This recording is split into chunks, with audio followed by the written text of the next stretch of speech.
Well, today we met a Lubbock man with a passion for rescuing animals. Yeah, but for those strays and fosters who pass away without finding a forever home, he has decided to honor them in a very unique way.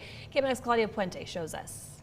Now, many of these animals did not have a loving home or family in their waking lives. Some didn't even get the proper burial like what you see behind me.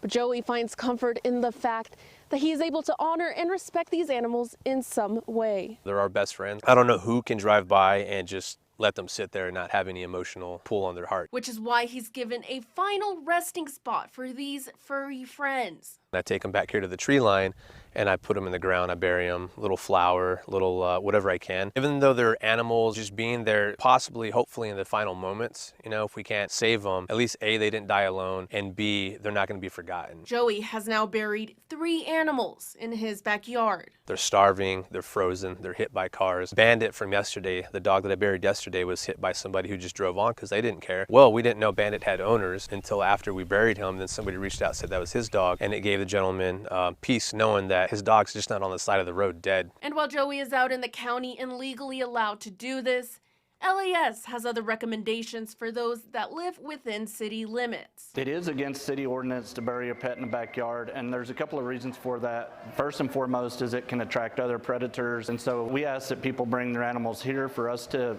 remove them, or to dispose of them, or to call a pet crematorium. Making sure that these strays don't go forgotten. I was in the military for a long time.